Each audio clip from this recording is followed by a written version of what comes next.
জুলাই বিপ্লবের মধ্য দিয়ে আমাদের তরুণ ছাত্র জনতা তারা যে নতুন মুক্তির স্বপ্ন দেখিয়েছে দেশের মানুষকে, এদেশের মানুষের হৃদয়ে হৃদয়ে তারা হিম্মতের বীজ বপন করে দিয়েছে।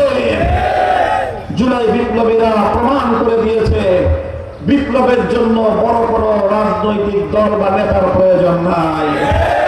তরুণ প্রজন্ম যদি হাতে হাত রাখে, দেশবাসী যদি ঐক্যবদ্ধ হয়, জাতি যদি ঐক্যবদ্ধ হয়, আল্লাহর পয়গম্বর বলেছেন জাতি যখন ঐক্যবদ্ধ হয় ইয়াদুল্লাহি আলাল জামাআহ, তাদের উপর আল্লাহর সাহায্য থাকে। আর বাংলার মানুষ ঐক্যবদ্ধ, সুতরাং আল্লাহর সাহায্য আমাদের সাথে আছে। আল্লাহর সাহায্য নিয়ে 22 ফেব্রুয়ারি 11 দলীয় নির্বাচনী ঐক্য বিপুল বহুমতে বিজয় অর্জন করবে ইনশাআল্লাহ। ইনশাআল্লাহ জুলাই বিপ্লবের যে আকাঙ্ক্ষা, জুলাই বিপ্লবের যে স্বপ্ন, সেই স্বপ্ন পূরণে আমাদেরকে গণভোটে হাকে জয়যুক্ত করতে হবে।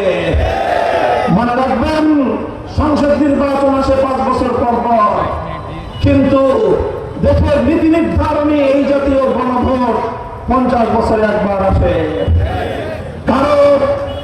কারো ভুল প্রচারণায়, কারো বিভ্রান্তিতে কেউ না ভোটের পক্ষে ক্যাম্পেইন করবেন না।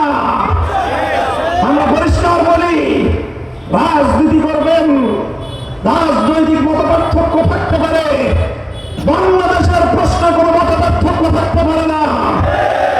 যারা জুলাই বিপ্লবের বিপক্ষে হ্যাঁ ভোটের পক্ষে থাকবে না, না ভোটের পক্ষে ক্যাম্পেইন করলে প্রমাণ হবে আপনি বাংলাদেশ বিরোধী রাজনীতি করছেন। বাংলাদেশ বিরোধী রাজনীতি বাংলার মানুষ ভালো চোখে দেখবে না।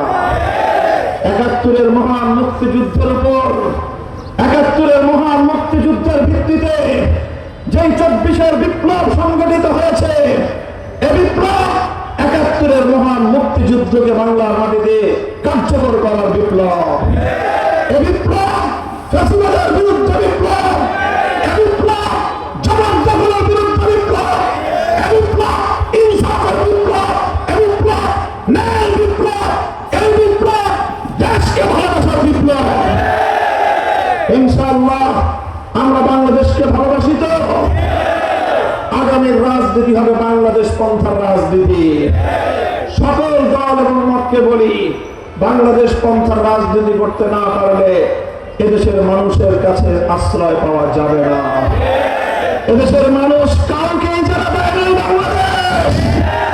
বাংলাদেশ শাহজালালের বাংলাদেশ হবে।